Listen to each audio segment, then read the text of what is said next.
olha para esse texto e enxerga esses outros homens que estavam ociosos como homens preguiçosos, como homens que estavam ali encostados, que não queriam fazer nada. Mas não é essa a ideia do texto. A ideia do texto é que eles foram rejeitados. Então eles Olá estão a ali todos e ociosos. todas, eu sou o Luiz Braga e a gente vai falar hoje um pouquinho por que tem alguma coisa nesse texto de Mateus capítulo 20, na parábola dos trabalhadores, que você ainda não entendeu. Eu vou ler o texto de forma bem rápida aqui para você entender, ó.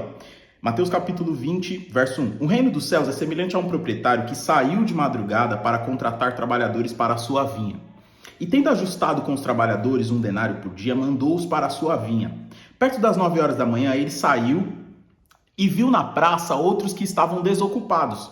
Disse-lhes: ide vós também para a vinha, e vos darei o que for justo. E eles foram. Saindo outra vez, perto do meio-dia e perto das 3 horas da tarde, fez o mesmo. Perto das 5 horas da tarde, ele saiu de encontro os outros que estavam desocupados e perguntou-lhes: por que estivesses aqui desocupados o dia todo?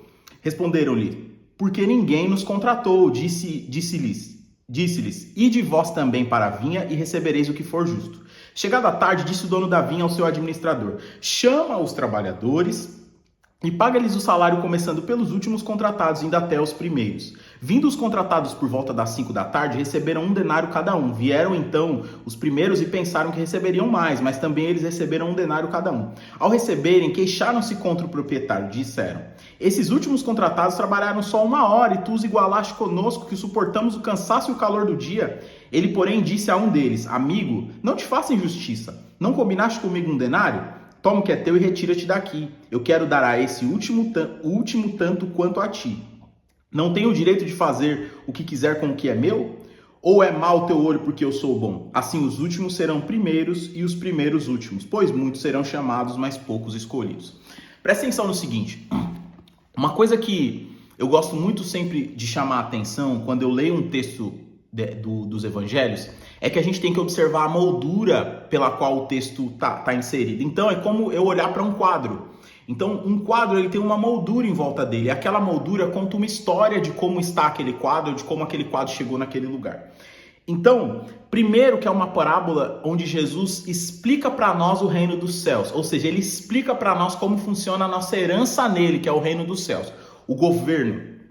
E aí ele vai dizer assim, ó: o proprietário saiu de madrugada para contratar trabalhadores para a sua vinha. Esse proprietário, ou pai de família, em outras traduções, fala de um homem que tinha uma vinha e que nessa vinha ele conseguia executar o trabalho de semear, de cuidar da vinícola e retirar dela o seu sustento. Só que a gente tem que prestar atenção no seguinte: o contexto que esse texto está inserido, ou seja, o ambiente político e social que esse texto está inserido, é um ambiente de perseguição romana aos judeus e de perseguição dos judeus contra os cristãos.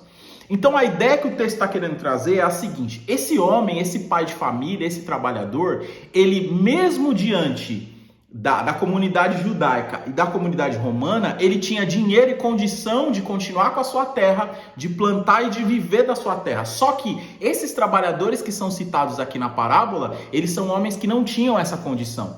Então por que eles são encontrados ociosos na praça? Porque naquela época, se você quisesse comer, você tinha que trabalhar. Tanto que Paulo vai dizer lá nas suas cartas, ele vai dizer assim: aquele que não quiser trabalhar, que também não coma. Porque a ideia desse tempo é o seguinte: o salário que eu recebia era o suficiente para que eu comesse naquele dia. Se eu não trabalhasse mais, eu não poderia comer mais. Então esses homens que estão aqui, eles são homens que estão inicialmente com fome, os primeiros encontrados.